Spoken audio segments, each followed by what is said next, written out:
우리나라 대기업 국가에게 얼마나 혜택을 받아왔나. 수출 드라이브 정책을 채택한 정부는 수출 기업에 대한 지원을 아끼지 않았다. 외화를 배정하는 과정에서도 특혜가 존재했다.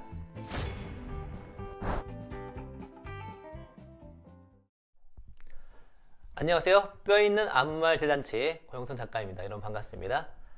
오늘 여러분과 함께 나눠볼 이야기의 제목은 우리나라 대기업 국가에게 얼마나 혜택을 받아왔나, 그리고 그들이 짊어져야 할 도덕적 의무는? 라는 제목으로 한번 이야기를 해보도록 하겠습니다. 제가 이제 이 강의를 찍으려고 했던 이유는 뭐냐면 저희 뼈독자 여러분 중에 한 분이 저희가 뭐 상속세 이야기하고 뭐 기업의 사회적 책무 관련된 이야기, 저희 회사 이야기를 하는 곳에 이런 댓글을 남겨주셨어요. 댓글 한번 제가 읽어볼게요. 좀 길지만 한번 읽어볼게요. 많은 부분 동의하기는 합니다만 상속세에 대해서는 물음표네요. 한국의 상속세가 세계 최고 수준인 60%인데 실제로 납부하고 나면 기업을 국가에 험납하는 꼴이 됩니다. 기업을 공기업화할 생각이 아니라면 모조리 다 내는 것은 힘든 문제입니다. 국가가 대기업을 키웠다고 하시는데 그건 7, 80년대의 이야기고 요즘은 그렇지 않습니다. 이타적인 기업을 말씀하시는데 기업이 이타적이려면 본질적으로는 이기적이어야 합니다.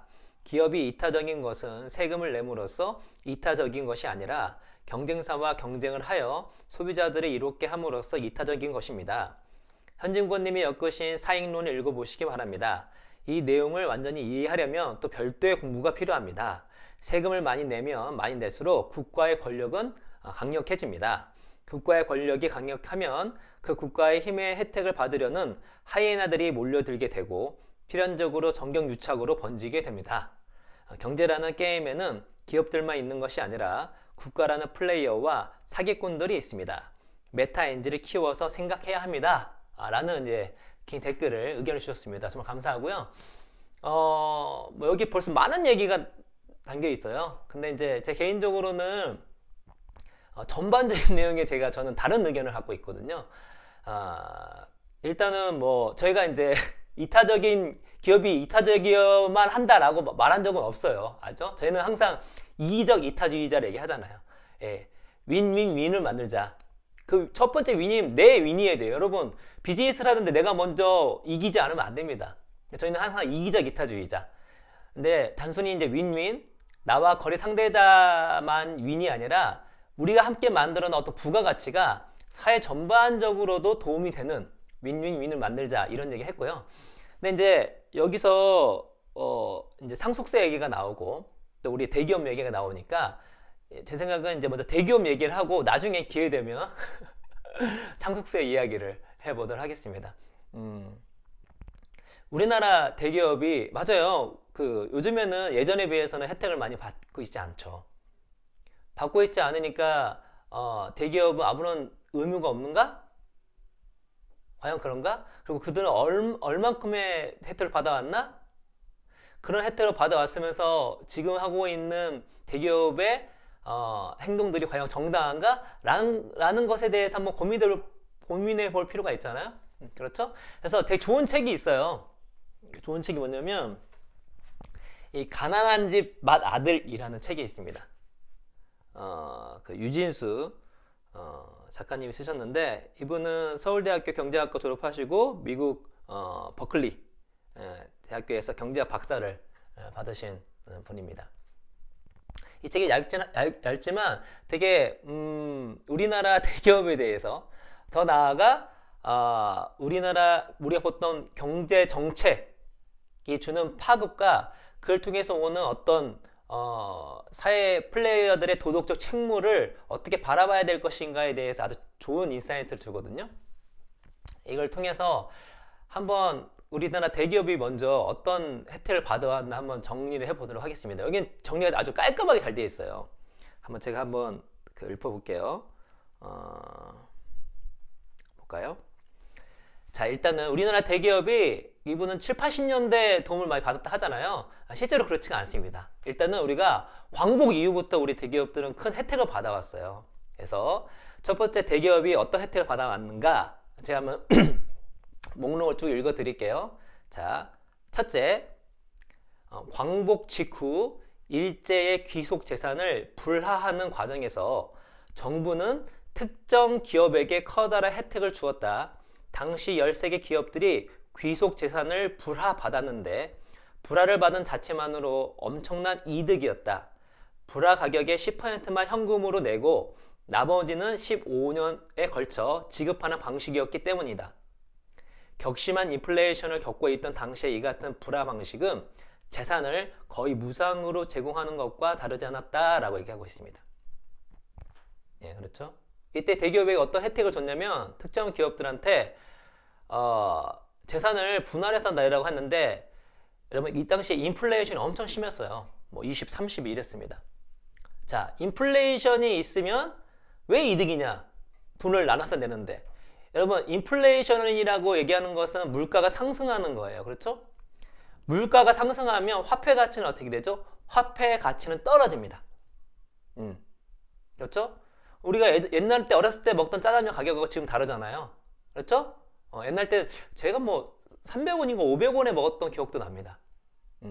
물가가 올라가면요 화폐 가치가 떨어집니다. 근데 우리가 어떤 빚을 졌을 때 빚은 대부분 어떤 걸로 측정이 되죠? 화폐로 되죠? 보통 우리나라 원화로 되잖아요. 그러니까 화폐로 빚을 갖고 있는 거예요. 근데 물가가 올라가요. 그러면은 그 화폐 가치가 떨어지니까 실질적으로 어떤 일이 벌어지죠? 예, 빚의 규모가 줄어드는 현상이 벌어집니다. 그렇죠? 그래서 인플레이션 시기에는 빚의 규모가 줄어드는 화폐 가치가 떨어지니까 대신 그 빚이 화폐했을 경우 그렇죠? 벌어지는 거죠. 역으로 그 인플레이션의 반대가 디플레이션이죠. 디플레이션은 어떤 일이 벌어지죠? 예, 부채 가격이 올라갑니다. 부채 디플레이션이라고 얘기합니다. 언제 이런 일이 벌어졌었죠? 예, 대공황 때랑 우리 2008년 금융위기 때 부채 디플레이션이 순간적으로 벌어졌었죠. 그래서 나중에 기회는 말씀드렸지만 여러분 인플레이션은 뭐 그렇게 위험한 게 아니에요. 적절한 인플레이션이 항상 있어야 됩니다. 진짜 무서운 거는 디플레이션, 그보다 더 무서운 거는 하이퍼 인플레이션. 나중에 기회는 말씀드릴게요. 아무튼 이렇게 도움을 받아왔다. 둘째, 외화를 배정하는 과정에서도 특혜가 존재했다. 당시 외화가 매우 부족했던 상황에서 외화를 배정받는 것만 해도 커다란 특혜였다. 법정 환율은 정부에 의해 임의적으로 낮게 책정되어 달러를 배정받은 기업은 더욱 커다란 이득을 얻었다. 법정 환율이 실제 암시장 가격의 2분의 1에서 4분의 1 수준밖에 되지 않았던 것이다. 암시장에서는 600원을 주어야 1달러를 얻을 수 있지만 법정 환율로는 280원만 주면 1달러를 얻을 수 있었던 셈이다. 엄청난 혜택이네요. 그래서 당시 100만 달러를 배정받은 기업은 앉은 자리에서 3억 2천만 원의 이득을 보았던 것이다. 이런 혜택을 받았고요. 셋째, 되게 많아요. 혜택 되게 많이 받으셨어요. 우리나라 기업들. 투자를 촉진하기 위해 정책적으로 이자율을 낮추는 과정에서 실질 금리가 상당 기간 마이너스 수준을 기록했다. 1946년부터 1955년까지 실질 금리는 항상 마이너스를 유지했다. 어떤 해에는 실질 금리가 마이너스 50%가 넘는 경우도 있었다. 이런 상황이니 정책 금융을 통해 대출받은 기업은 가만히 앉아서 커다란 이득을 본 것이다. 여러분 실질 금리가 뭐냐면 명목 금리에서 예상 인플레이션을 뺀 겁니다. 물가를 뺀 거예요. 실질 금리가 마이너스라는 건 뭘까요? 앞에 얘기랑 비슷해요. 내가 낼 이자율보다 인플레이션이 더 많이 올라버린 거예요. 그렇죠? 그럼 실질 금리 마이너스죠? 그럼 어떻게 되죠? 빚을 낼수록 이득입니다. 우리는 보통 빚을 내면 문제라고 생각하잖아요. 아니에요. 실질 금리 마이너스 시대에는 빚을 내야 됩니다. 빚을 내면 이득이에요. 왜냐면 내가 낼 이자보다 인플레이션이 더 많이 올라가지고 내가 낼 원금의 가치가 훨씬 더 크게 떨어지는 거거든요. 그렇죠? 그래서 실질금리 마이너스 때에는 대출을 받을수록 무조건 좋다. 이런 혜택을 대기업이 받았다. 그러면서 뭐 삼성 얘기 나오고 뭐 등등등 여기 뭐 LG도 나오고 뭐 많은 회사들이 나옵니다. 우리나라 알만한 대기업들. 근데 광복 이후만 혜택 받는 게 아니라 여러분 아시죠? 예, 박정희 대통령 시절 때도 정말 많은 도움을 받았죠. 그때 어떤 도움을 받았냐? 어떤 혜택을 받았나? 첫째, 전반은 네 번째죠. 네 번째로 할게요. 넷째, 정부는 과열 경쟁에 따른 도산을 막기 위해 투자 인가 정책을 선택했다. 이로써 다수의 산업 분야에서 경쟁이 제한되었는데 그 결과 이 분야의 기업들은 막대한 독과점 이윤을 얻을 수 있었다. 네. 특정 기업에게 혜택을 줬던 거죠. 다섯째, 금융기관의 자금을 배분하는 과정에서 정부는 특정 기업에게 커다란 혜택을 주었다. 은행 융자도 중요했지만 특히 이 시기에는 국내외 금리차가 심했다. 국내 금리는 25에서 30%였지만 차관 금리는 5, 6%였다. 따라서 차관을 배분받은 기업은 커다란 이득을 보았다. 예를 들어 1969년만 해도 세계 그룹이 1억 달러 또는 그 이상의 차관을 배분받았는데 그로 인한 이득은 실로 엄청난 것이었다. 예. 정부가 아주 싼 금리로 외화를 대출할 수 있도록 그러니까 차관을 받았을 때 더 적은 금리로 돈을 융통해주는 특혜를 특정 기업, 그 특정 기업 우리가 지금 알만한 대기업들입니다. 기업들에게 줬다는 것입니다. 자, 여섯 번째, 정부는 특정 기업이 해외에서 자금이나 기술을 도입하는 데 관여했다. 당시 신용이 없는 민간 기업이 스스로 외자를 도입하는 것은 사실상 불가능했기 때문에 정부는 운영한 사업과 기업을 선별해 은행의 지급을 보증하도록 함으로써 외자 도입을 도왔던 것이다. 기술 도입에 따른 로열티 지급에 대해서도 정부는 선별 과정을 거쳐 보증을 서주었다. 예, 정부가 보증을 하였습니다. 요즘 보증 쓰지 말라고 하죠? 예, 그러나 정부는 우리가 알만한 지금 특정 대기업들을 위해서 여러 가지로 보증을 서주었습니다. 자, 일곱 번째인가요? 네, 일곱 번째. 수출 드라이브 정책을 채택한 정부는 수출 기업에 대한 지원을 아끼지 않았다. 지원을 아끼지 않았다. 자원이 절대적으로 부족한 한국이 자원을 해외로부터 수입하기 위해서는 외자가 필요했다.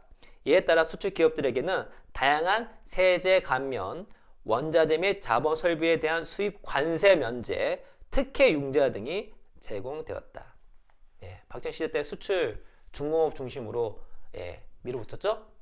그래서 밀어붙였을 때 이 기업들에게 이런 혜택을 줬다는 것입니다. 여덟 번째, 정부는 노동조합을 노골적으로 탄압함으로써 임금 상승을 억제하고 근로조건의 개선을 사실상 억제했다. 그렇죠? 나중에 기회 되면 이것도 한번 말씀드리겠습니다. 자, 아홉 번째, 정부는 시장 개방을 늦춤으로써 외국 기업과의 경쟁으로부터 국내 기업을 보호했다. 심지어 국내 자동차 시장을 보호하기 위해 외제차를 타는 사람에 대해 세무조사 압력을 넣기도 했다. 예, 이제 9가지 혜택, 어마무시한 혜택을 하고 있죠. 자, 자 여기서 우리가 한번 생각을 해봐야 됩니다. 두 가지를 한번 생각해 볼게요. 첫 번째, 정부의 선택은 옳은 것이었나를 생각해 봐야 됩니다. 근데 이게 가난한 집 맏아들이잖아요. 어떤 얘기냐면 여러분가 예전에 보면은 집이 가난해요. 자식은 많아. 근데 가업을 이렇게 세워야 돼요. 근데 돈이 없어요. 어떻게 할 수 있을까요? 예. 마지한테 몰빵을 하는 거예요. 그래서 마지가 우리 가정을 살리기 원하는 거죠. 알겠죠? 예, 가난한 집 같은 경우는 아이들을 모두를 다 교육시킬 수가 없었어요. 다 대학을 못 보냅니다. 그러면 부모는 생각을 하죠. 어떻게? 우리 가정이 살려면은 우리가 이렇게 세는 죽도 밥도 되지 않는다. 한 명은 우리가 다른 사람이 희생을 하더라도 대학을 보내가지고 가업을 이렇게 세워야 된다 라고 생각을 했던 것이죠. 그래서 마지한테, 첫째한테 올인을 합니다. 올인해서 마지가 성공을 했어요. 성공을 했어요. 그러면 우리가 두 가지 질문을 던질 수가 있어요. 하나는 뭐냐면 이 부모의 선택은 최선이었는가? 두 번째, 이 마지는 어떠한 도덕적 의무가 있는가? 이 두 가지 질문입니다. 이 두 가지 질문을 던지는 거예요. 그래서 여기는 부모가 최선의 선택이었나를 뭐 여러 가지 일반 경제 이론으로 설명을 하거든요. 예, 그럴 필요가 없습니다. 현실의 이론과 다를 수가 있으니까. 그래서 제가 추천하는 책이 이 책입니다. 아시아 힘. 빌 게이츠가 적극 추천한 책이고, 대체 조금 경제에 관심이 없으신 분들은 지겨울 수가 있어요. 만약에 관심이 있고, 특히나 국가가 어떻게 성장하는지 과거 역사를 알고 싶은 분은 읽어보시면 될 것 같습니다. 자, 이 책에 나온 내용이 뭐냐? 우리나라 국가를 부모라고 했을 때 대기업 마지한테, 특히 수출 대기업 기업에게 올인을 했잖아요. 그 행위 자체는 틀렸다고 말하기가 힘듭니다. 물론 미래는 여러 가지가 있어요. 그렇죠? 어벤져스의 닥터 스트레인지인가요? 스트레인저가 미래를 보죠. 미래를 보면 미래가 뭐 1억 4천 몇 개의 미래 중에 뭐 우리가 이길 확률은 뭐 얼마고 뭐 이런 얘기 하잖아요. 미래를 알 수 없어요. 그러나 지금 우리가 많은 국가들이 지금까지 지내왔던 여러 경제 정책을 통해서 흥망성쇠가 있었을 거잖아요. 그걸 따졌을 때 우리가 그 당시에 우리나라 가난했던 그 당시에 수출 대기업에 어느 정도 몰빵을 한 것이 잘못된 선택이었나 라고 말할 수가 없습니다. 안타깝게도. 저도 그 당시 광복 이후에 대통령 개인적으로는 좋아하지 않지만, 그러나 경제정책에 의해서 이거보다 더 나은 대안이 있었을까? 이거 찾기가 쉽지 않아요. 그 내용이 여기에 다 담겨져 있습니다. 여러분, 나라가 성장을 하잖아요. 그럼 GDP가 올라갑니다. 근데 이게 중진국 함정이라는 것이 있습니다. 1인당 GDP 한 여러 가지 있습니다. $10,000 플러스 마이너스 3, 4천 정도, 이 사이가 이제 중진국이거든요. 중진국 함정이 뭐냐면 고도 성장을 하다가, 나라 국가가 고도 성장하다가 거기에 탁 막혀가지고 그걸 넘지 못하는 거야. 그 함정에 빠져서 1인당 GDP $10,000 그 언저리를 벗어나지 못하는 겁니다. 근데 여러분, 세계 2차 대전 이후에 신흥국들, 선진국 말고요, 신흥국도 100개 나라 중에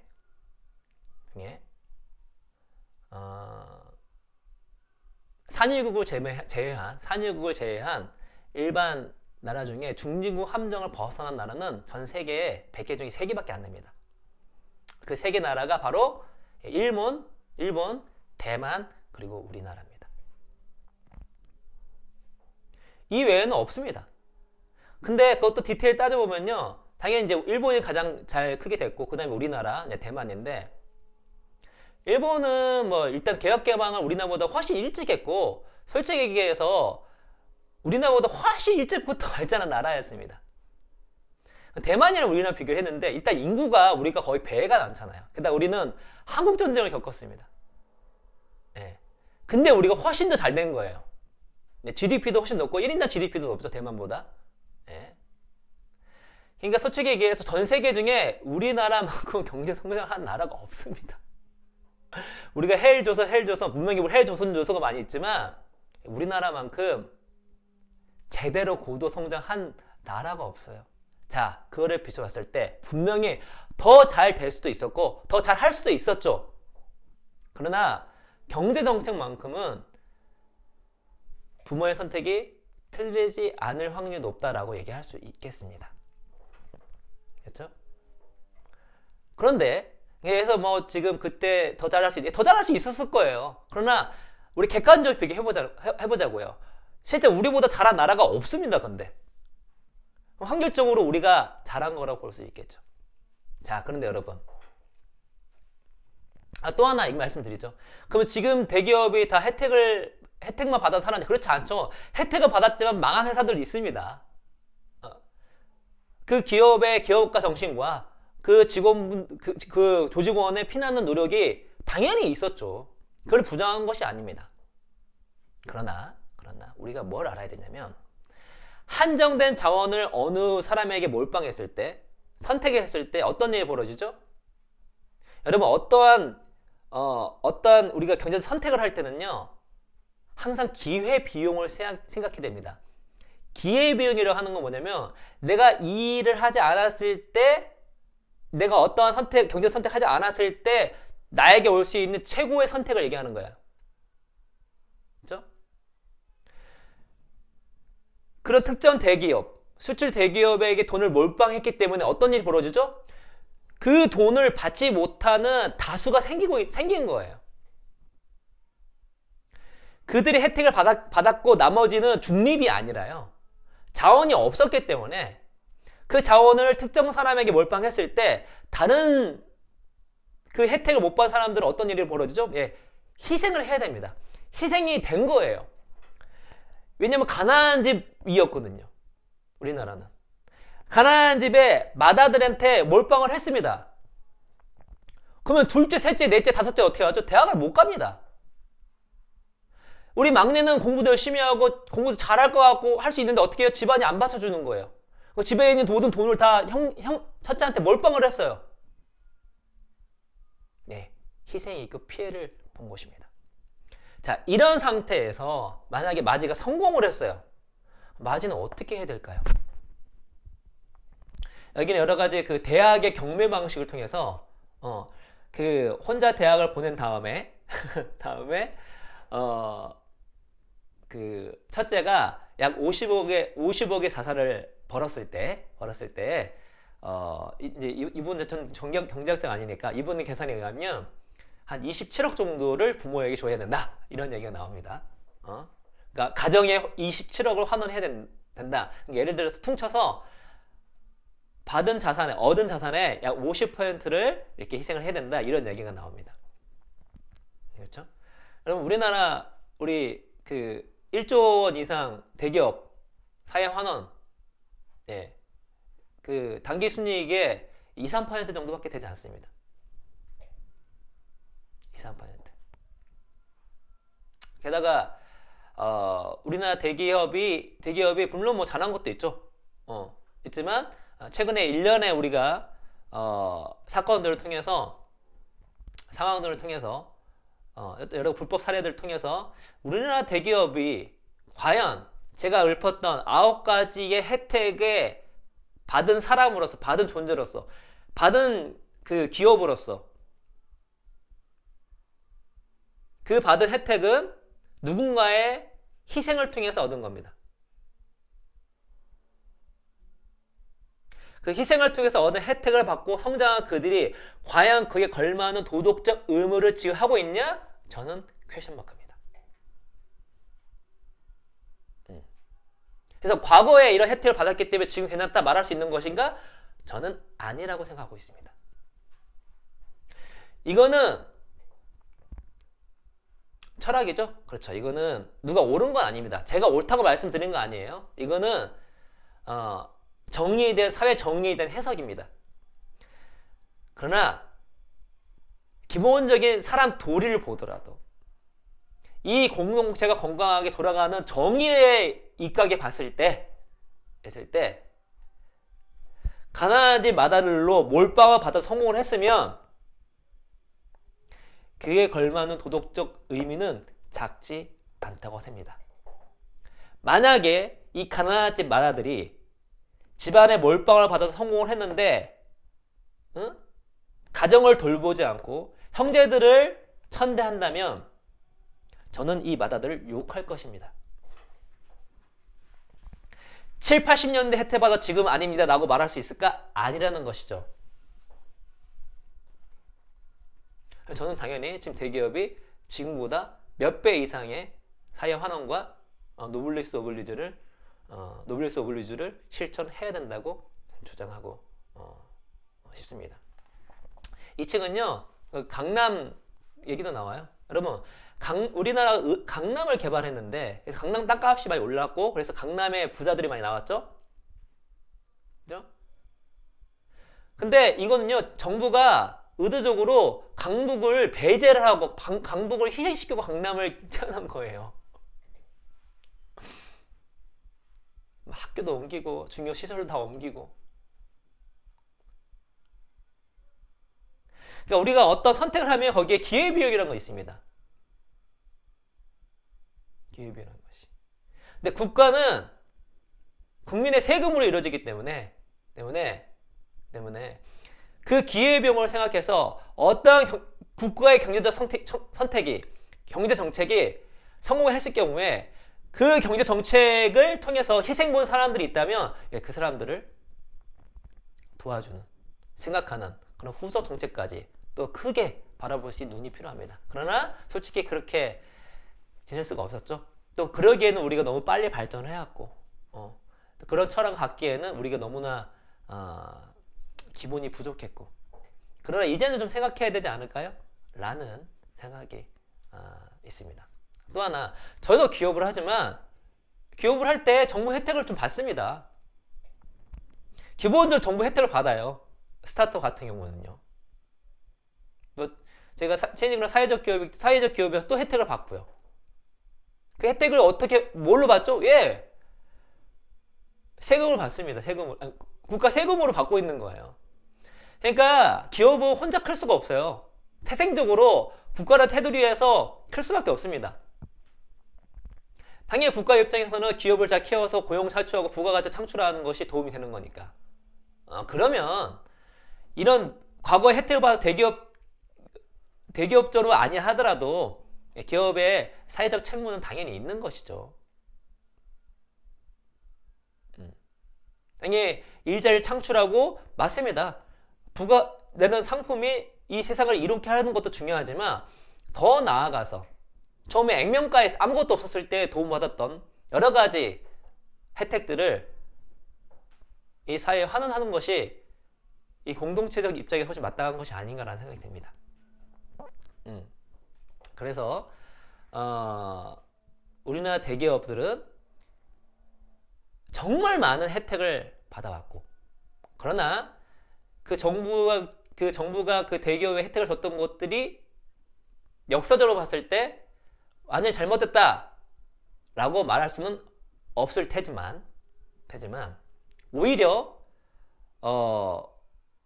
경제적으로 봤을 때에는 그거보다 나은 대안이 있었나? 라는 퀘션 마크를 불러줍니다. 저에게 그때 그 당시에 우리나라 부모님이 더 나은 대안이 있었는지 있었으면 저한테 말해줬으면 좋겠어요.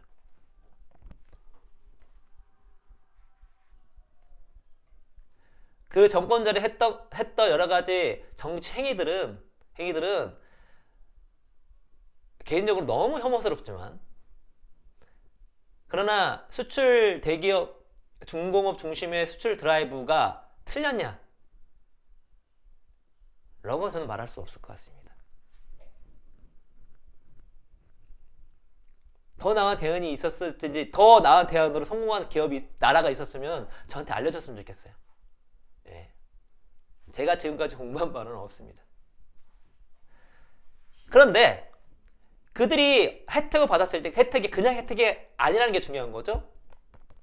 가난한 집에 혜택을 받은 사람은 어떻죠? 다른 형제의 희생을 담보로 돈을 받은 겁니다. 자, 그러면 어떤 일이 벌어지죠? 마다들이 성공했으면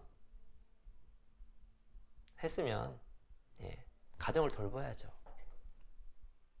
부모님 공양하고 형제들 돌봐야죠.